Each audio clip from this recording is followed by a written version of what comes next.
And that off in the Irish Stallion Farms EBF Beginners, which doesn't come much better than this one. 2 miles, 1 furlong is the trip. 12 fences to jump this time. And it's Felicien, the leader. Back from a long layoff onto the first, followed by Facile Vega. Red and blue jacket. Over the first clear. Felicien from Facile Vega. In the pocket, Safoua. The real deal next in the start cap, Spillans Tar. In the blue cap is Hands of Gold, Felicien. Well clear coming towards the second. Center fence in the straight. Slowed up on the approach, Facile Vega. Warm to jumping at the second. Gone there, Rumoroso. Impeded Verdant Place down the line. On to fence number 3. Both up horse and rider. Felicien over the third. From Facile Vega in the pocket, Safoua. Out in front of the real deal. And then Spillans Tar. Ahead of the posse next on the inside of Hands of Gold. And then Kate's Hill with the final couple. Verdant Place, and in the red cap, the 6 Jumped the Shark. Felicien not so far in front. Oh, Facile Vega turning in third in the pocket, and then Safoua as they head away to fence number 4, the first ditch. Big test coming up for them now. Felicien into the corner. Just about got to the other side from Facile Vega in the pocket. And Safoua. Clear gap then to Spillans Tar, the real deal, ahead of the posse. Hands of Gold, Verdant Place, Kate's Hill, and Jumped the Shark. Turning down the far side with less than 10 furlongs to go. Another 8 fences left to jump in the Irish EBF Beginners Chase. Felicien and Jack Kennedy by 5 to 6 lengths from Facile Vega and Paul Townend, and third is in the pocket. Rachael Blackmore with the leaders is Safoua and Jordan Gainford as they clear the first of 4 down the far side. Spillans Tar over in 5th, and then the real deal. As they pass halfway, Felicien jumped that well from Facile Vega in the pocket. And Safoua, little or no changes up ahead, going to the next down the bag.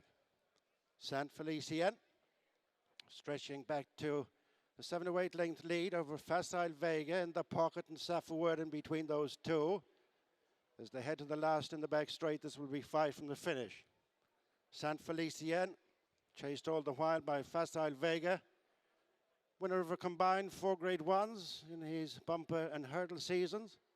And then in the pocket, white cap on the inside of Safoua. This quartet well clear of the balance and behind. The 5th last, Felicien up into the air. From Facile Vega in the pocket. And Safoua as this quartet tighten up. Turning out of the back straight with 4 fences left to jump. 5 furlongs to go. Felicien yet to be headed. Just 3.5 in front now of a closing Facile Vega.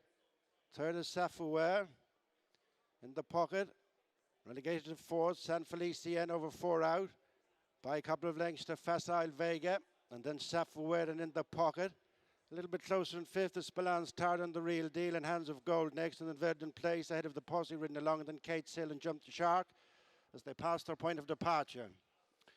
In they come for the final 3 fences, and it's Felicien within the wing mirrors, Facile Vega, then Safoua in the pocket. The third last fence, the top of the hill. Felicien, the black sleeves. Coming stand side is Facile Vega, running down the fence. The leader, Felicien. His stable companion has come down, Safoua, and Facile Vega on the stand side. Comes to lead from Felicien, and in the pocket, Spillans Tar up into 4th, and then the real deal coming towards the second last.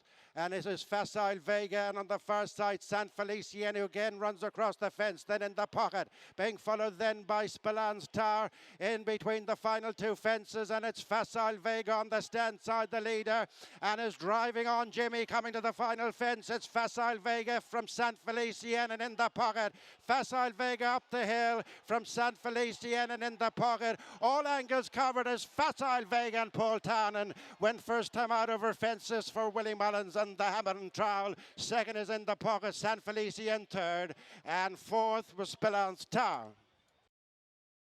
Well, it's been a good afternoon for Henry the Bromhead. Henry, since we spoke last, Captain Guinness has won back-to-back 4-3 at Chases. Just talk to me about that performance. Oh yeah, sure, it was fantastic. Rachael was brilliant on him. He jumped brilliant. Delighted for the Landies and for Declan and Josephine. He's just such a consistent horse. He's still only 8, jumped brilliant. I thought it was one of his best performances, to be honest. Yeah. It's actually quite a comfortable race to watch. I know you always get nervous when you're watching your horses run, but he seemed to control it. Yeah, and then the way he picked up after the last, he was brilliant. But his jumping was exceptional, I thought. Yeah, so good. A lovely way to kick things off. I'm sure you'd really hope to win a Grade 1 with him this season. Where do you think might be his best chance? Yeah, good question. We entered him in the Tingle Creek, so we'll see who's heading there. But he really deserves one, in fairness to him. So we'll see how he is. He's in the Tingle Creek. Obviously, there's Christmas. We'll just see how it all unfolds in the next few weeks. Follow his progress with interest. And Henry Inthepocket, second to Facile Vega on Chase debut. Were you pleased with what you saw? I was, yeah. He jumped really well. Might have landed a little bit steep at a couple, but loved the way he hit the line. And it's all experience. And obviously, Facile Vega's, he's very good. So yeah, I was delighted with our lad. Presume look at another beginners next time. Yeah, absolutely. I'd say. He very much. We've always felt he's probably prefers going left, and he went quite left there. So I'd say we'll stick to that. Yeah. Great stuff, Henry. Thanks as everyone. We'll see you tomorrow. Thank you. Cheers, thank you. Paul Townend just walking back in with his agent here, Kieran O'Toole, after Facile Vega made a winning start over fences. Paul, I'm sure you're very pleased to get that out of the way. Yeah. To be honest, it was messy old race, and I suppose he learned plenty to do a lot of things around there, but. When we started racing down the home straight, he came alive for me, and the jumping through the second last was what he was showing me at home. Yeah, a little bit hit and miss on the way round. Overall, would you expect an awful lot of improvement in the jumping? I would. I'd say we just weren't competitive enough probably, and we were just bobbing around and kind of hunting for a lot of the race.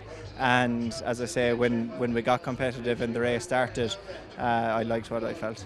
Fitness-wise, will he tighten up a bit for that? A lot, I think, yeah, plenty. And that ground, I suppose, we'll find out any fitness problems. So no, he'll come on plenty for it. But the bit I liked was the end of the race when we started racing, and he showed me plenty there. And Willie started off a lot of his real top guns here over fences at Navan, hasn't he, in the past? Do you think this fella could be the latest in that line? Yeah, look, he's the profile to be, and he's 1 from 1 now over fences. He seems to be maturing away the whole time, and physically and mentally. So look, hopefully this can be another profitable season for him. Well, thanks a lot. Thank you. Watch live racing now on racingtv.com.